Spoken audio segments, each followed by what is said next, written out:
This is Scratch Your Own Itch, the one show that delivers the conversations that we're afraid to share, but need to. This show is all about creating a life worth living. I'm Logan Tyler Nelson, and I'm your host. So, you're going to hear conversations with creators and entrepreneurs talk about what they do, their current and past traumas, how they became who they are, and what they are truly curious about. This is the show where we talk about the things we think about a lot, but need to talk about more.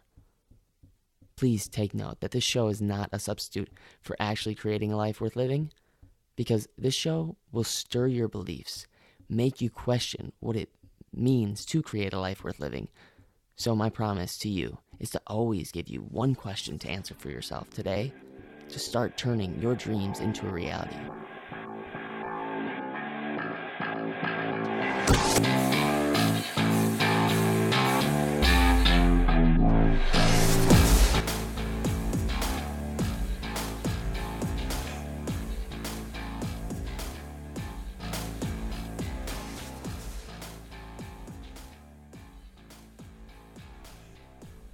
So, my curiosity question for you is, how are you building your influence? Let me ask you that again. How are you building your influence? Okay, let me set the tone. Our lives are all a compilation of trial and error. It's full of these fleeting moments that send shockwaves through our systems, changing our lives in the course we are bound to take. Sometimes these mistakes are little and easily corrected. Other times, it not only affects our life, but the life of others. Sometimes there's no way out of getting over these things. You move forward, but live with heavy pieces of broken heart as you stumble ahead. And sometimes we watch and grieve over the mistake of others, swearing we won't make the same mistakes. But every once in a while, you get a second chance at the life you live. The universe, God, or whatever you may believe gives you a do-over. You know, if you make the same mistake twice, you might not be so lucky. So, let's say today is your second chance. You're going to learn from others and learn how to have a real influence on someone because you want to inspire and make people the best versions of themselves. Well, if this is you at all, you're in luck because my guest today is the go-to guy for inspiring people to go and be a go-giver and be a true influencer in their field.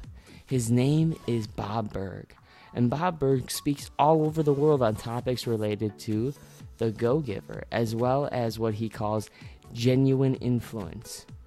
While his total book sales numbers are well over 1 million copies, his and his man's original book has itself sold over 700,000 copies and has spurred an international movement. But this is just scratching the surface of who Bob Burg is. So without further ado, give a huge warm welcome to the one and only Bob Burg. Hey, thank you for that very nice introduction. Fantastic to be with you. Yeah, Bob, thank you so much for joining me today. And anyone that's listening, just know that if you have not yet listened to Bob Burg, please go check out his podcast, get his book. It is amazing, and I'm not just saying that to pump you up. It really has changed the way I view my relationship with money, my relationship with what it is to actually do business with someone, and the go-giver. But before we get into that, I want to talk about the mission of the show is to really showcase how someone can take a mess of their own and turn it into a success story. So what is that sort of like, that first failure that you had in a business or something that can kind of explain who you are today now? Well, I mean, I've had many failures. I think on the way to success, failure is a key ingredient. I can't think of too many people who've ever attained any sort of significant success that didn't have a lot of stumbles and a lot of failures along the way. I think and I continue to make mistakes and have failures. Don't get me wrong. I don't think the process ever really stops. They just go to maybe a little bit of a higher level. But as you alluded to in your introduction, the key is to, as much as possible, learn from our mistakes and not make the same mistakes twice. And sometimes we do, but hopefully not too often. The more we can learn from other people's successes and other people's mistakes, as well as, of course, our own mistakes, the quicker we're going to get to where we want to go. So, I can think of times I started something and I just right away saw I was on the wrong track. It wasn't going to happen. And sometimes you can qualify those mistakes so you can do an adjustment for next time. Other times it's harder to actually learn the lesson, and you just have to move on and try. But I think about when I actually went into business as a speaker, it was it was a while to get going.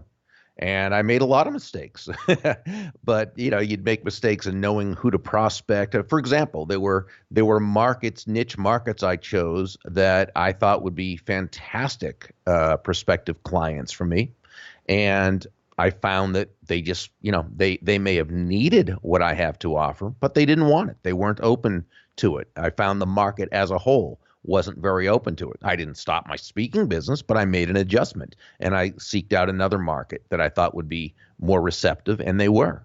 And so I think those are the things we need to do. So we adjust. We test, we learn, we adjust, and then we hit something that is good. Now we keep driving forward with it. Oh man, wow! I love it. I love that because I know there's someone out there that's going to connect with that exact thing, that they're being told all the time, oh, niche down, the riches are in the niches, right? And then also they do it and they think that, oh, finally I'm going to get this customer to buy something because they need it, right? But you said something that's very key. They didn't want it. And I think that's kind of part of the equation of influence. Before we get into influence and your genius around your whole book around influence, what is this definition of influence, so we both are on that same platform? Well, I think there are a couple of levels of this. On a very basic level, we can define influence as simply the ability to move a person or persons to a desired action, usually within the context of a specific goal. By its definition, that is influence. That's the definition, but I don't believe that it's in any way the substance or the essence of influence, and that's different. See, the essence of influence is pull as opposed to push. There's an old question in leadership circles: how far can you push a rope? And of course, the answer is not very far, at least not very fast or very effectively, right? Think about it, trying to push a rope. Now, pulling a rope, that's a lot easier. That's a lot faster. That's a lot more effective.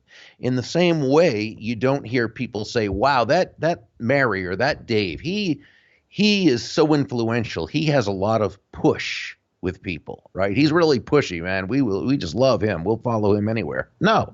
You hear people say that Dave or that Susan, she is so influential. She has a lot of pull with people. Because when you think about it, that's what influence is. It's pull. It's an attraction. Great influencers attract people. They attract others first to themselves and only then to their ideas. And I think the best influencers, they've really tapped into really what I think Dale Carnegie pointed out so well in his classic from the last century. I think it was 1937 when his book was published, How to Win Friends and Influence People, right? And what Carnegie said, what I believe was the underlying premise of his entire book, is that ultimately people do things for their reasons, not our reasons. I believe that's true. That's human nature. And so the great influencers, the way they pull people, the way they attract people to them is when they ask questions, they do so in a way that is totally focused on that other person. So in other words, they will ask themselves questions such as, how does what I'm asking this person to do, how does it align with their goals? How does it align with their wants, their needs, their desires? How does what I want this other person to do, how does it align with their values? And when we ask ourselves these questions, and we ask ourselves these questions thoughtfully and intelligently, genuinely, authentically, not as a way to manipulate another human being into doing our will, but as a way to build everyone in the process, now we've come a lot closer to earning that person's commitment as opposed to trying to depend on some kind of compliance. And, that's really what influence is all about, whether you're leading a team of people or whether you're in the sales process. What is selling? Selling is simply discovering what the other person wants, needs, desires, and helping them to get it. That's influence. Wow, that is so cool. Because I when I read portions of your book, I was like, gosh, I would so label this portion of just how to get humans to do things. And when I say that out loud, I do feel a little, I don't know, manipulative. But at the same time, I also feel like that's such a power that we can use for good. Oh, yeah. Well, it depends why you're doing it. Sure. If you're doing it to hurt, or no, and not even to hurt, if you're doing it only with your own benefits in mind and not the other person's, if you're not doing it to also help another person, yeah, it's probably manipulative. But if you're doing it because you're building everyone in the process, now it's persuasion. That's the good kind of influence. yeah. So who do you think, other than Dale Carnegie, someone that's alive, living today, that you kind of look up to, that's doing a really great job in their own business or maybe in their life, that just has like good, genuine, honest influence? Oh gosh, there are so many people. You look at a person like Bob Chapman, who's the CEO and chair of Barry Waymiller Company, which is a huge manufacturing firm based in St. Louis, but with offices and companies all over the world. And he's a guy who really has put the interest of his team first. Here's a guy with tens of thousands of employees, and they feel like family because that's how he treats them, and that's how he looks at them, and that's how everyone in that team is. They're really more like a family, and that they're a hugely profitable company. There's nothing about this that is to me that's soft or that's wimpy or anything like that. I mean, let's face it again, going back to people do things for their reasons, not your reasons. People want to feel like they're part of something. People want to feel as though they're part of something bigger than themselves. People want to feel as though they have a purpose to what they're doing. They want to come to work and be making a difference. Sure, is their pay important? Sure, that's one motivating factor, but it's only one motivating factor. It's not the most important one for most people. So, I think when you have leaders who lead like that, they tend to have the most successful, most profitable companies.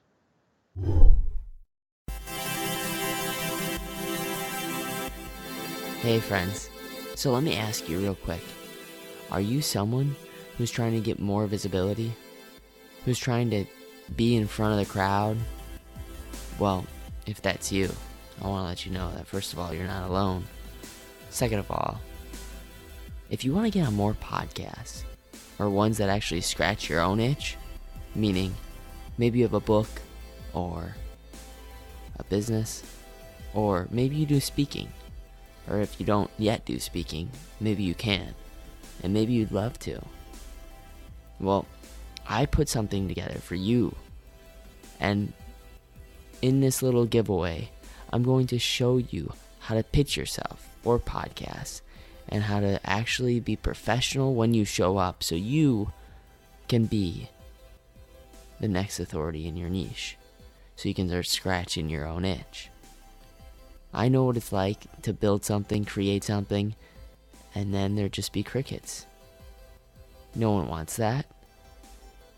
You need to be seen. You need to be heard because you have a message to share. A message that is worthy of hearing. Podcasts nowadays, more than ever, are being consumed by people.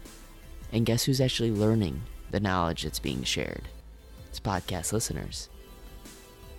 It gives you a license to be an authority in whatever area you really dream of being an authority in.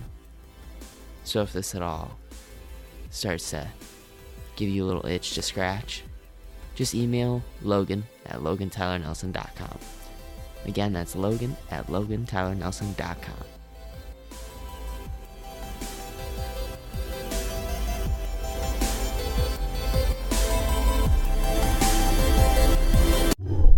Hello? Hello?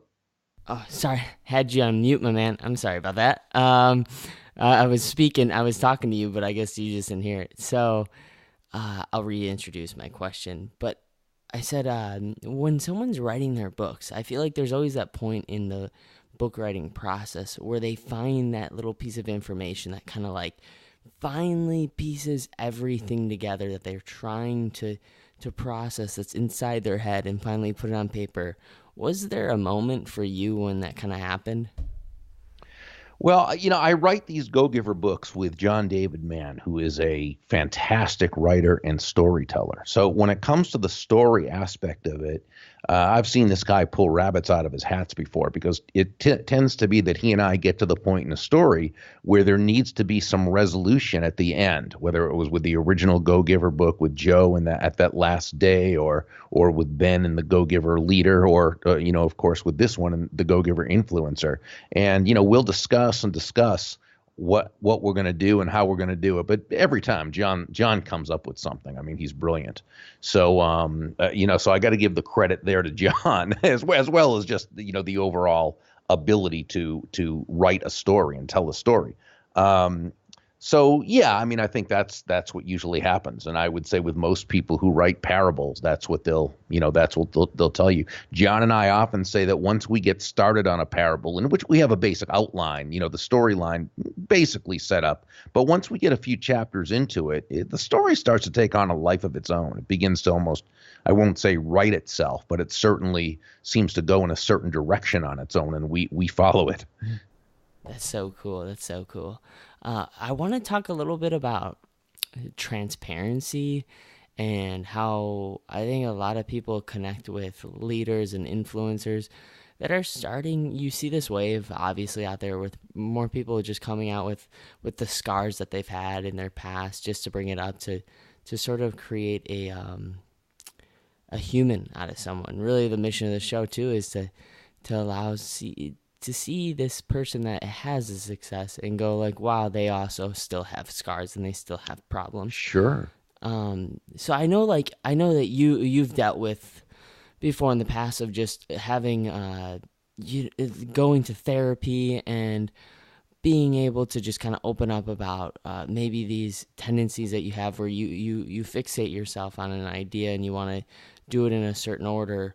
Some people call it OCD. Some people call it just being too focused on something and they have a little ADHD. When I ask you about like someone that finally comes out that's an influencer, how do you think someone should deal with that sort of like coming out with it and telling people, yeah, like I have this OCD problem, but I really am scared about people using that against me as sort of like a knife in the back later on in the road? Well, okay. So there's a few questions there, and they're all good ones, all very legitimate questions. One is regarding OCD or just being really focused on something. There's a big difference in the two. What I grew up with, always had it, didn't know it till I was 26. I'm 60 years old. So back then they didn't really have the name for it. And so, but I grew up and have lived my life with OCD, obsessive compulsive disorder. That's a lot different from when you hear people kind of saying, oh, I'm so OCD about this. There's nothing that, makes me crazier than to hear someone say that, because it's so false. It's just not they think, I know what they're thinking, and they don't mean it in a bad way. You'd have to have OCD to know why hearing someone say that is just so annoying. But OCD is a chemical imbalance in the brain that actually causes fixations, which have to do just as much with bad intrusive thoughts as it does with the actions. someone can be obsessive about certain things, and that actually can help lead them to success. With OCD, you don't succeed because of OCD. You succeed despite having OCD. So that is a big thing with me. And for a long time when I was younger, I didn't share that with anyone. First, I was embarrassed about it. I think in business, maybe at a different time too, that would have been a real scar, a scarlet letter, if you will, for people to have seen that. I think these days, as humanity has grown in its consciousness a bit, not as much as it should have, but more and more, I think people now know, and they're far more accepting of people having, if you will, mental illnesses or forms of it, or different scars in that regard. But I would also say this. I mean, we talk about transparency, and transparency is a very important thing in terms of, not hiding your business, letting people know what's happening in your business, what your business is about. If there's something that's going on that is not a positive thing, you want to make sure to be open, be transparent about it. By the same token, I think sometimes people take transparency as an all or nothing type of thing, and it's not. For example, let me just give you an example. Let's say that you have a bad back, and a back that's hurting you this morning. Okay, you're going to see a chiropractor later on, but you have a bad back, and you're with a client who you're going to be doing a presentation for about their buying from you. And this person's a person who, just from your dealings with them, they're very much a down to business person. They're not very personal. They don't really want to know all about you. They want to know about the product, service. They're ready to take it to the next. But the person in a perfunctory way says, "How are you today?" Okay.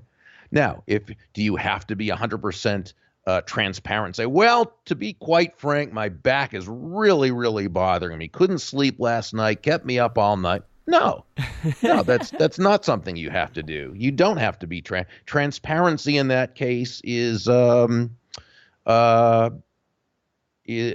just, it's not the right way to be, because it's about your client, not about you, and they're not interested in that.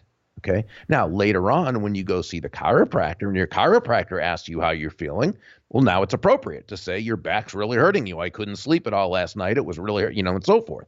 So we need to know when it's appropriate to be transparent and when it's really not. And so, so I'm not one of those that says that there's a difference between authenticity and transparency. And I think sometimes people blur those lines.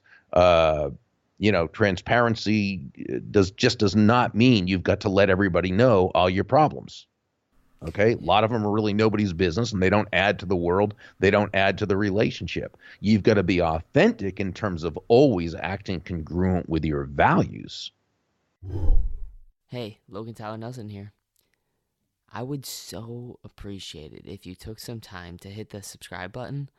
I really want to just honestly live and give. Why? Because I was told when I was young that if you're feeling down, the best way to feel better is by lifting someone up again. So in an effort to make someone feel less alone, please hit the subscribe button so the podcast has a better chance of being found and making someone feel less alone. And if you're feeling down, hey, it can help you. Know that by hitting that subscribe button, you just did someone a huge favor. So thank you for hitting that subscribe button. That is so, I love how you just did that just now, how you marked that there's a huge difference of transparency and authenticity. And oh my God, I want to first acknowledge and just say thank you so much for coming out with that, because I think that's a very big part of influence, is be able to delineate for yourself and to define specifically what your authenticity is versus your transparency. Anyone that's listening right now realizes that they probably do have a lot of stuff and garbage and baggage that they have in their life. And then to be an influencer, though, you can gain a lot of likes off of sharing let's just face it, sharing the hard stuff that you've Sure. gone through, right? Yeah. And so When it's appropriate, absolutely. It's just not always appropriate to share everything with everyone, and that's, I think, where wisdom comes in. It's knowing that difference. yeah, let's talk about then that. Let's talk about the sort of when you were in these speaking engagements and you were done with these speaking engagements. I'm sure there was a bunch of questions that people would have about, hey, how can I be a true go-giver and have wisdom around my area of expertise? How can I, like bring value to someone's business? When I ask you that, like, what does that mean to you?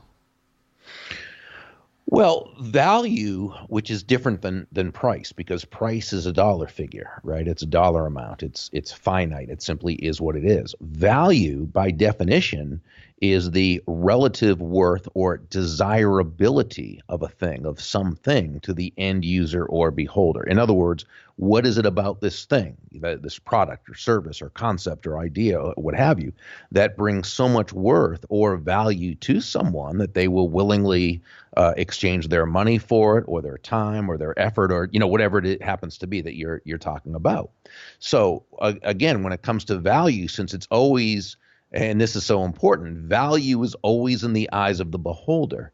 It's not what what we find valuable about our product or service, or what we think others should find valuable about our product or service. It's about what they find valuable about our product or service. So we've always got to focus on them. Now, when we have a niche market that we know, that we've learned, when we have that, if you will, avatar for of the customer, we oftentimes 80% of the way we know what they're going to find attractive about our product or service, or what have you. We know what they're going to find to be of value, but they are not everyone, and they're not us. And that's why it's so important to ask questions, because it's only through asking questions that we're able to step into their world, that we're able to go into their heads in a positive way and discover what it is what they're looking for. And then, and only then, can we really tie the benefits of our product or service with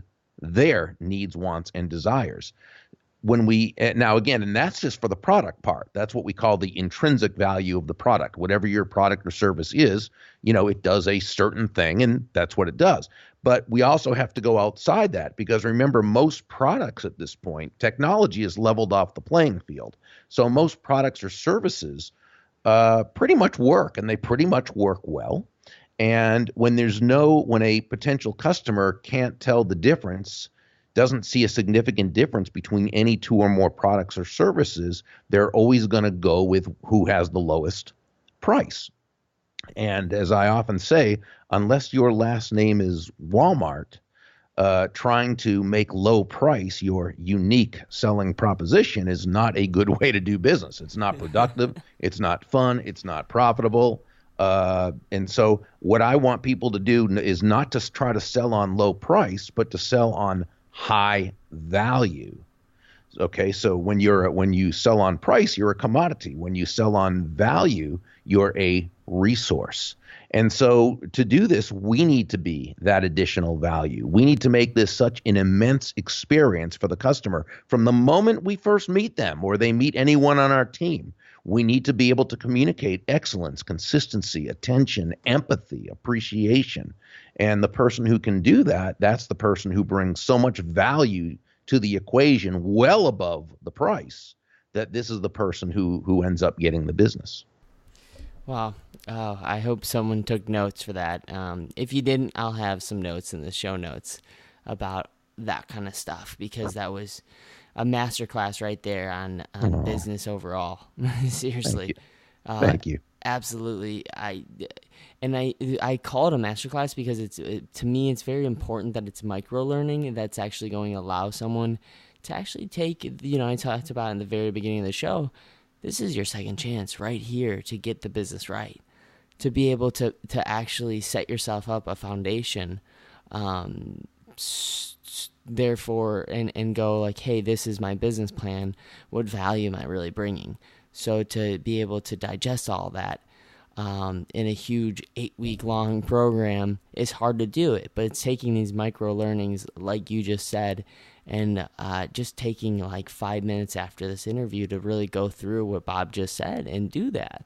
It wouldn't hurt you, I promise. It'll help you very, very much down the road. But I want to go into what I call scratching the surface curiosity questions, which is just, quick questions that I come up throughout the week to ask you, this specific guest, just because I know your background and everything, and I want to get into that whenever you're ready.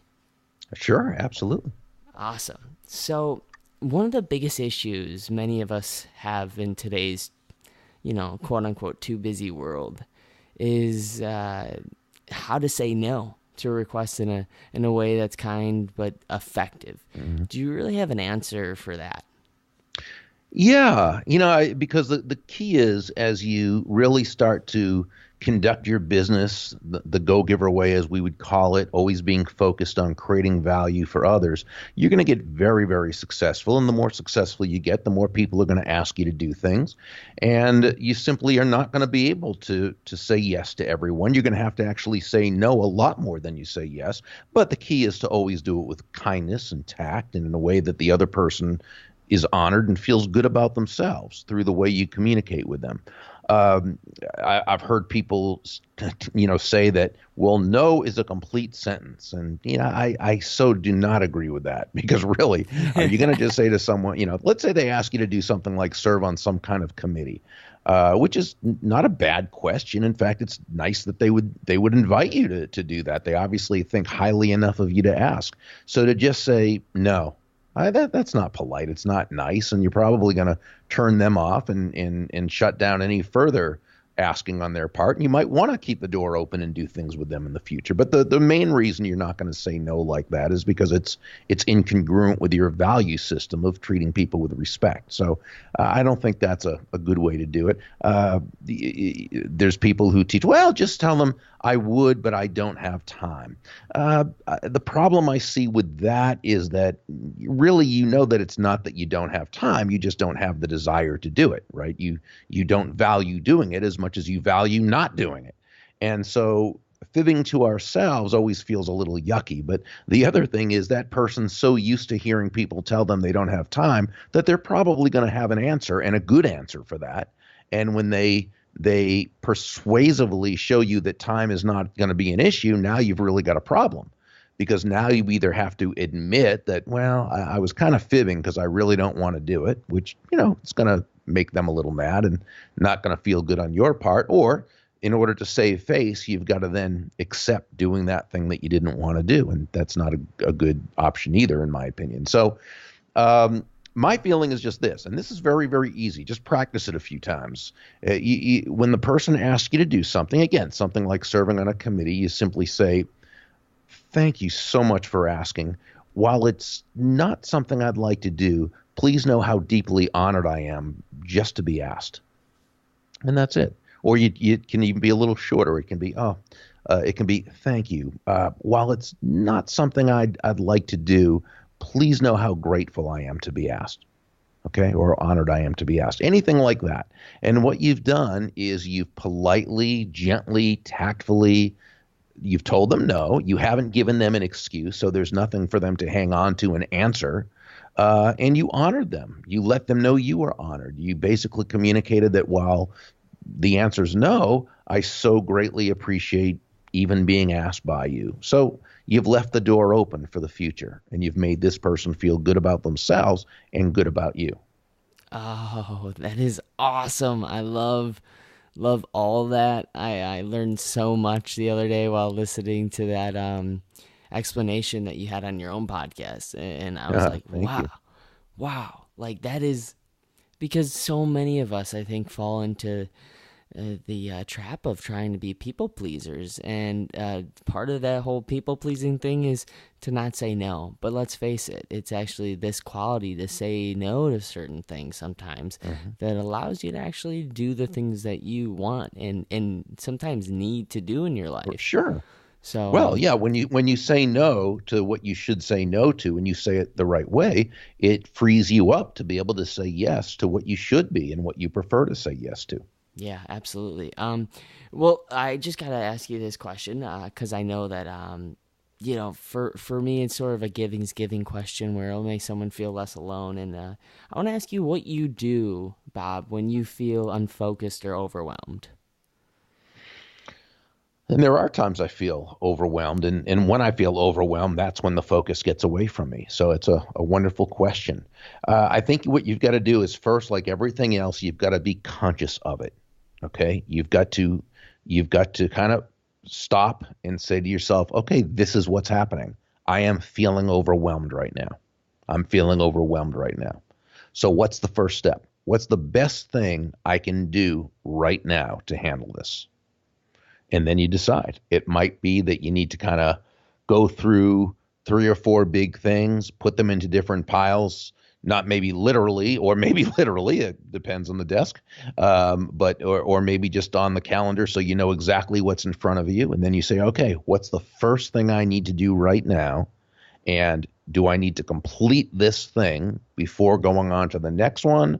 Do I need to do this much of, in other words, once you're conscious of it, now you can come up with a game plan. But until you're conscious of it, nothing's going to change. Oh, I love it. That's awesome. I think some of our listeners are really interested in, how to start a business and get that rolling. And I think a great way to do that is to sometimes write a book and to get it published out there. I want to ask you personally, because you've had a lot of success with writing. When do you think someone is ready to write a book? And most importantly, when they are ready, how do they know if you should write a book about that? Well, it's a good question. It's a tough question. I mean, how do you know you're ready? When you have information or knowledge or wisdom that you feel can make a positive difference in the world. It might be to a very, very specific group of people, or it might be to a large group of people. But if you have the knowledge and wisdom to have mastered something yourself, and that wisdom can help others, and you believe there'll be a market for that knowledge and wisdom, then you're probably ready to write the book. Love it, love it, love it. So, Bob, last question. First of all, before we get into that, I want to just acknowledge you, man, because wow, like you are someone to me who really, really had an impact on me. Well, thank you.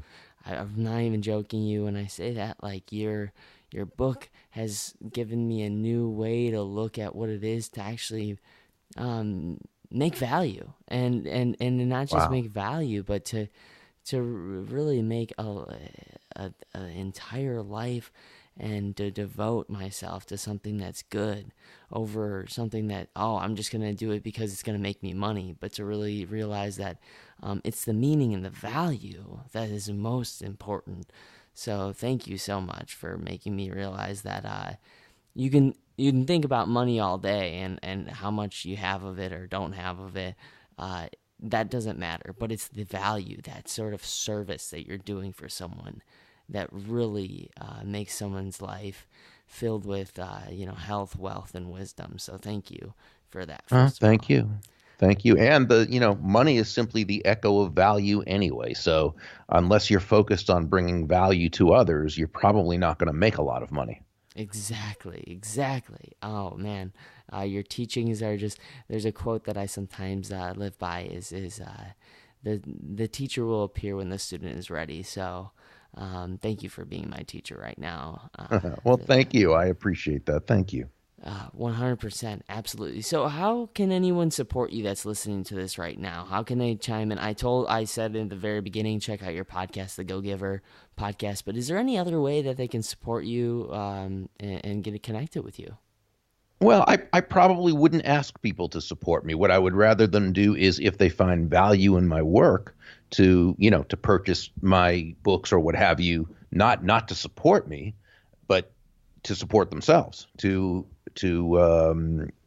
if they believe that through my books, it's going to help them grow and do better in business, do better in life, make more money, have more fun, have more enjoyment, then I would say by all means, purchase the books and read them and enjoy them. Nice. Awesome. Yeah. See, he is the true go-giver. Don't support Bob, support yourself. By taking in, I mean, we've just only scratched the surface of what Bob goes into his book and his teachings. And I really do believe 100% if you take this stuff and you use this mindset and this philosophy in your own business, in your own life, that it can only set you up and take a mess of yours and turn it into a success story. So thanks again, Bob, for taking the time to come on the show, and I hope that we stay connected, and I think we will. But until then, I just want to say goodbye to anyone who's listening, and also farewell, and we'll stay in touch, Bob. Well, thank you. You're a fantastic interviewer and a great young man, and I just appreciate being on your show. Oh, man, that means a ton to me. Thank you.